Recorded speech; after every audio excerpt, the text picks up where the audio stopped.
Selamat pagi anak-anak. Kita berjumpa lagi pada pelajaran Pak Parlim sejarah peminatan. Kita masih belajar daring di rumah masing-masing ya. Pada pagi hari ini Pak Parlim menjelaskan bab 1 yaitu respon internasional terhadap proklamasi kemerdekaan Indonesia. Ya. Kita merdeka itu harus diakui. Ya. Kalau kita tidak diakui, maka kita tidak bisa berhubungan atau kontak dengan negara lain.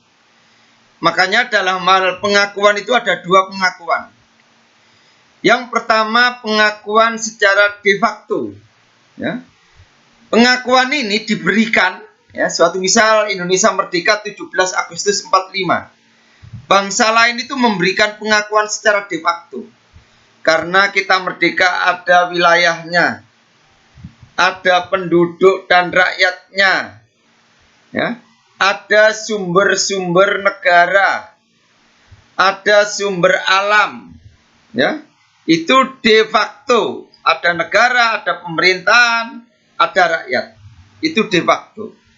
Yang kedua, ya, pengakuan de jure, ini pengakuan secara internasional berdasarkan hukum. Jadi kalau de facto itu ya, wilayah, rakyat, ya, atau unsur negara. Kalau de jure itu hukum. Ya. Jadi negara yang merdeka, kalau tidak ada dua pengakuan ini, maka dia tidak bisa interaksi hubungan kerjasama dengan negara lain. Ya. Itu pengakuan-pengakuan. Ya. Kemudian, ya, setelah kita merdeka, ini Belanda ingin menguasai Indonesia kembali. Ya. Setelah kita merdeka itu ekonomi kita itu masih sakit. Ekonomi kita itu terjadi inflasi yang tinggi. Mengapa terjadi inflasi tinggi? Karena beredarnya mata uang Jepang yang tidak terkendali. Jadi tolong diingat-ingat. Mengapa atau latar belakang ekonomi kita itu inflasi yang tinggi? Karena beredarnya mata uang Jepang tidak terkendali. Untuk mengatasi itu pemerintah Soekarno memperlakukan 3 mata uang sekaligus. Jadi untuk mengatasi inflasi yang tinggi, Soekarno memperlakukan 3 mata uang sekaligus. Tolong, apa 3 mata uang yang diberlakukan saat itu? Ya. Diperparah adanya blokade ekonomi oleh Belanda. Jadi pelabuhan-pelabuhan di Indonesia itu dikuasai Belanda. Kita mau ekspor, kita mau impor, itu tidak bisa. Karena dihalang-halangi Belanda. Ya. Yang kedua, segi militer. Ya. Ingat, ya, sekutu datang ke Indonesia itu diboncengi Nika. Nika ini pasukan Belanda, tentara Belanda. Jadi tentara Belanda yang gandol ke sekutu karena ingin menguasai Indonesia lagi. Ya. Kemudian setelah berhasil menang Perang Dunia Kedua, ini ngomong sekutu ya. Jadi sekutu pemenang Perang Dunia Kedua ini ditugasi ke Indonesia. Ya. Jadi sekutu atas nama tentara kerajaan Inggris di Indonesia ini membentuk APNEI yang dipimpin oleh Jenderal Philip Christian atau Christian. Nah, tugas APNEI di Indonesia, ini nanti ada filmnya. Ini ya. Ini tugas APNEI di Indonesia. Ya. Nah, untuk memperjelas APNEI di Indonesia ini Pak Parlim menyiapkan film tentang APNEI. Kita lihat. Kita perhatikan film ini. Mempertahankan kemerdekaan Indonesia. Setelah Indonesia merdeka dari para bangsa penjajah, ada sekelompok pasukan yang datang dengan tiba-tiba dan bermaksud untuk kembali menjajah Indonesia. Apakah itu? Ya, AFNI. AFNI merupakan kepanjangan dari Allied Force Netherlands East Indies yang merupakan salah satu divisi pasukan pemenang Perang Dunia Kedua. Ya, mereka adalah pasukan Inggris. Perlu kalian tahu, pasukan AFNI hanya bertugas di Sumatera dan Jawa. Lalu sisanya gimana? Nah, wilayah Indonesia lainnya diserahkan tugasnya kepada Angkatan Perang Australia. Awalnya, bangsa Indonesia itu menyambut kedatangan mereka.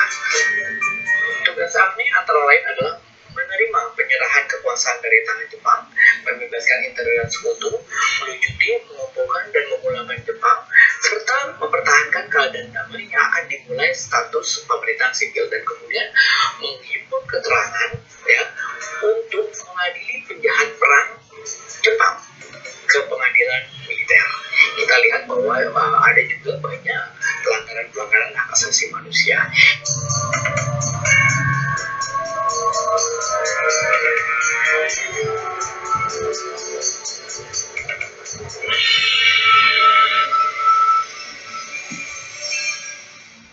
Selanjutnya adalah pemimpin AFNI di Indonesia. Yang pertama adalah Divisi India ke-23 yang dipimpin oleh Mayor Jenderal Hawthorne. Yang kedua, Divisi India ke-5 yang dipimpin oleh Mayor Jenderal Mansur. Dan yang ketiga adalah Divisi India ke-26 yang dipimpin oleh Mayor Jenderal Chambers.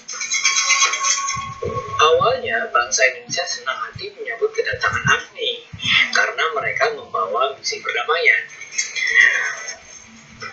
Dengan mengemban misi tersebut, AFNI membutuhkan pemerintah Indonesia. Letnan Jenderal Sir Philip Francis melakukan usaha politik dengan melakukan perundingan dengan pihak Indonesia pada tanggal 25 Oktober 1945. Di sini kita bisa melihat bahwa mereka mengakui pemerintah Indonesia secara de facto. Masalah terjadi ketika AFNI diboncengi oleh NICA. Apakah NICA? NICA adalah Netherlands Indies Civil Administration. Tujuan dari NICA adalah mempersiapkan dan membangun kembali sistem pemerintahan kolonial Belanda di Indonesia. Dan ini menimbulkan kemarahan dari rakyat Indonesia. NICA juga sering memprovokasi masyarakat Indonesia sehingga terjadi insiden-insiden atau kontak senjata dan berkembang menjadi insiden yang lebih besar. Banyak sekali peperangan-peperangan pada saat itu, seperti pertempuran Paragan Ambarawa yang kita peringati sebagai Hari Infanteri atau sekarang itu kita kenal sebagai Hari Juang Kartini. Selain itu, banyak juga pertempuran yang terjadi di daerah-daerah Indonesia, seperti pertempuran Medan Area di Sumatera Utara, pertempuran Semarang di Jawa Tengah, dan pertempuran di Bali yang dikenal dengan pertempuran Bukan Bandarana yang dipimpin oleh Gusti Ngurah. Dan yang paling besar adalah pertempuran 10 November. Pertempuran ini dilatar belakangi oleh tewasnya Jenderal Malabi yang menyebabkan marahnya sekutu dan mengultimatum rakyat Surabaya. Kemudian apa jawab rakyat Surabaya? Beginilah pidato dari Bung Tomo. Merdeka!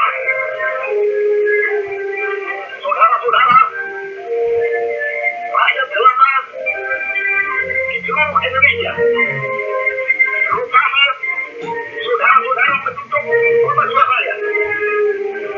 Mereka telah minta supaya kita datang pada mereka itu dengan melangkah tangan. Mereka telah minta supaya kita semua datang pada mereka itu dengan membawa bendera putih, tanda bahwa kita menyerah kepada mereka.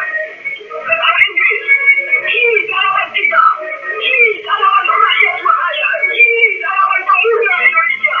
Selama banteng-banteng Indonesia masih mempunyai darah merah yang tanpa memiliki garis yang putih, merah dan putih, maka setelah itu tidak akan kita mau menyerah kepada siapapun juga. Demikian penjelasan Saya kira itu materi kedatangannya di Indonesia. pagi hari ini merupakan sesi pertama ya, dari sejarah peminatan kelas 12 IPS. Ya, semoga sesi pertama ini tentang pengakuan negara de facto, de jure, tugas AFNI di Indonesia, tolong dipelajari. Karena ini nanti Pak Parlim saya masukkan di YouTube, ya. Saya berikan sesi 1, sesi 2, sesi 3 dan lain sebagainya. Jadi setiap sesi ini 10 menit. Tolong dipelajari ya. Saya kira itu materi pagi hari ini. Selamat pagi, jaga kesehatan di rumah karena kita masih daring ya. Selamat belajar di rumah. Terima kasih.